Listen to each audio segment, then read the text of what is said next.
दोस्तों कहा जाता है कि कुछ लोग -50 डिग्री सेल्सियस की ठंड में वर्षों तक खड़े होकर ईश्वर की तपस्या करते हैं, लेकिन इतनी कठोर साधना के बाद भी उन्हें आजीवन सुरक्षा का वरदान नहीं मिलता। पर यह चमत्कार ज्ञानेश कुमार के साथ हुआ है। उन्होंने कठोर तपस्या नहीं की, बस प्रधानमंत्री नरेंद्र मोदी की भक्ति वंदना नहीं बल्कि चरण वंदना की और बदले में आजीवन सुरक्षा का आशीर्वाद पा लिया। दोस्तों ये बात अब किसी से छिपी नहीं है कि मुख्य चुनाव आयुक्त ज्ञानेश कुमार ने संवैधानिक निष्पक्षता की नहीं बल्कि सत्ता की आराधना की।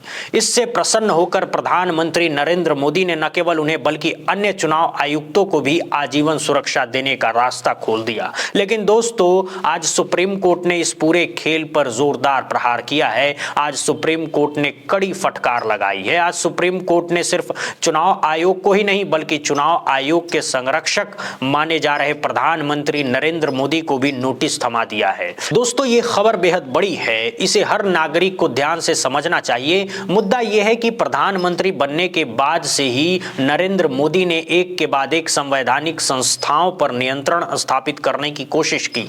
साल 2014 में उन्होंने न्यायपालिका पर पकड़ बनाने के लिए एनजेसी कानून लाया। संसद से वो कानून पास भी हो गया, लेकिन जब मामला सुप्रीम कोर्ट में पहुंचा तो कोर्ट ने साफ कहा ये कानून मनमाना है। इससे न्यायपालिका की स्वतंत्रता खत्म हो जाएगी और वो सरकार की अधीनस्थ बन जाएगी। नतीजा ये हुआ कि सुप्रीम कोर्ट ने उस कानून को रद्द कर दिया, यानी 2014 में न्यायपालिका को नियंत्रित करने की कोशिश नाकाम रही। इसके बाद दिसंबर 2023 में सरकार मुख्य चुनाव आयुक्त और चुनाव आयुक्तों की नियुक्ति से जुड़ा नया कानून लेकर आई। इस कानून के जरिए मोदी शाह की जोड़ी अब चुनाव आयुक्तों का चयन खुद कर रही है। संभावना है कि चुनाव आयुक्तों को यह डर सताने लगा हो कि अगर कभी जांच हुई, अगर कभी सत्ता बदली तो जेल का रास्ता देखना पड़ सकता है। इसी डर के समाधान के रूप में सत्ता ने एक नया भरोसा दिया। आप चिंता मत कीजिए, हम आपको आजीवन सुरक्षा देंगे। ऐसा कानून बनाएंगे कि न एफआईआर होगी, न गिरफ्तारी, न अदालतों के चक्कर।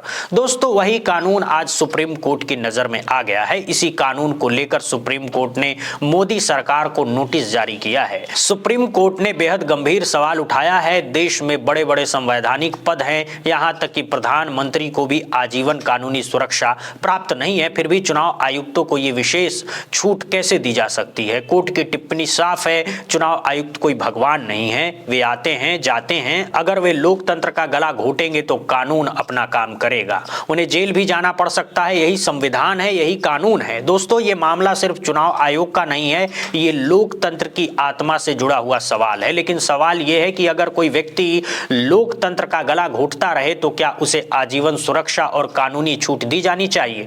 सुप्रीम कोर्ट ने साफ कहा है कि चुनाव आयुक्तों के लिए ताउम्र छूट जैसा कोई प्रावधान कानून से ऊपर नहीं हो सकता है। सुप्रीम कोर्ट ने केंद्र सरकार से सख्ती के साथ जवाब मांगा है। कोर्ट ने कहा है जरा इस खबर को ध्यान से देखिए, चुनाव आयुक्तों को ताउम्र छूट दी गई है। ताउम्र यानी जीवन भर। इसका सीधा मतलब यह है कि न कानून उनसे बड़ा है न संविधान उनसे बड़ा है।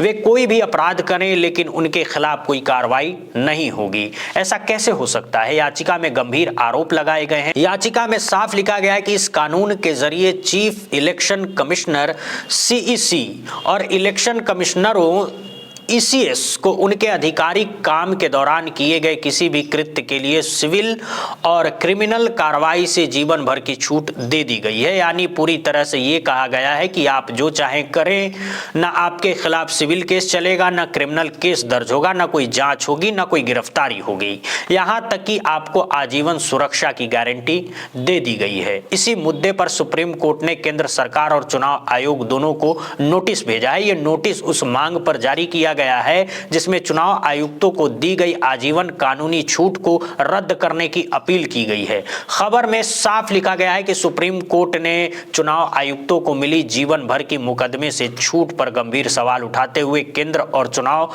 आयोग से जवाब मांगा है। दोस्तों आप खुद देख सकते हैं ये मामला कितना बड़ा है और पूरे देश में चर्चा का विषय क्यों बन गया है।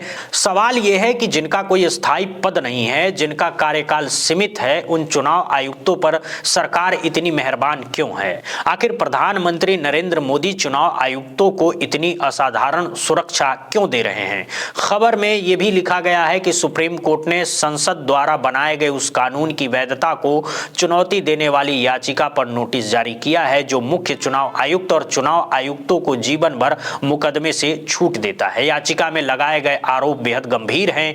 याचिकाकर्ता का कहना है कि इस कानून ने सीईसी और ईसी को उनके अधिकारों कामों के लिए सिविल और क्रिमिनल जिम्मेदारी से हमेशा के लिए मुक्त कर दिया है। यहां तक कि जजों को भी इस तरह की छूट नहीं दी गई है। याचिकाकर्ता ने अदालत को बताया कि जजों को भी सस्पेंड किया जा सकता है, उनके खिलाफ जांच हो सकती है, लेकिन चुनाव आयुक्तों को इससे भी ऊपर क्यों रखा जा रहा है? उन्हें ये विशेषाधिकार क्यों दिया जा रहा है? याचिकाकर्ता के वकील ने दलील दी कि संसद ऐसा कोई कानून नहीं बना सकती जो सीईसी और ईसी को ऐसी अभूतपूर्व शक्तियां दे दे जो संविधान निर्माताओं ने जजों तक को नहीं दी थी। संविधान जिन पदों को जवाबदेह बनाता है, संसद उन्हें कानून से ऊपर नहीं कर सकती। बिल्कुल सही सवाल है।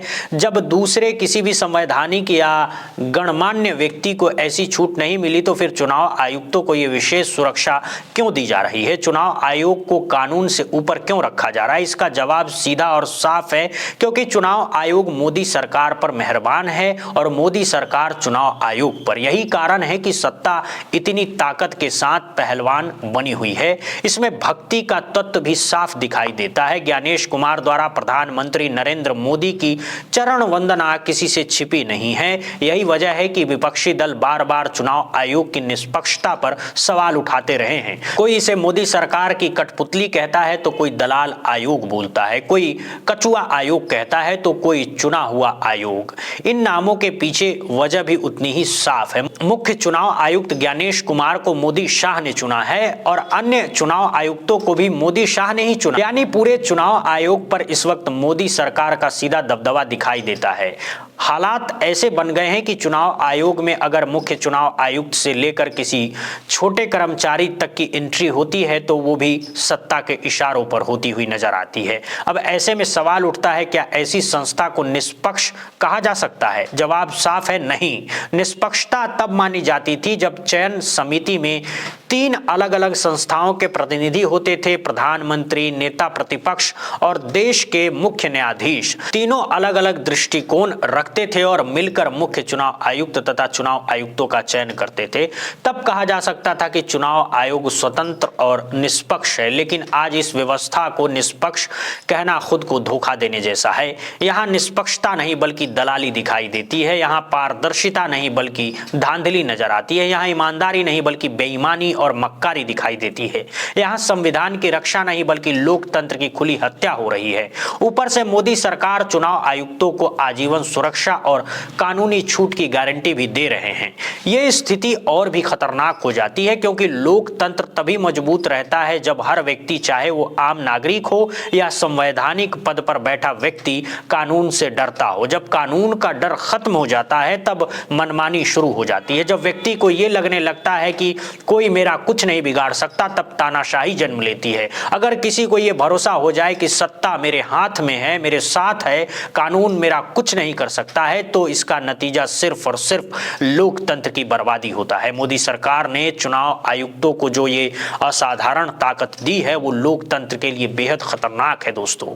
इससे लगातार लोकतांत्रिक मूल्यों की हत्या हो रही है। अब सवाल आपसे है, इस पूरे मामले पर आपकी राय क्या है? कमेंट करके जरूर बताइएगा। वीडियो को लाइक करें, शेयर करें। अगर चैनल पर नए हैं तो सब्सक्राइब करके समर्थन कीजिए। मिलते हैं अगली वीडियो में, तब तक के लिए बहुत बहुत शुक्रिया, बहुत बहुत धन्यवाद दोस्तों।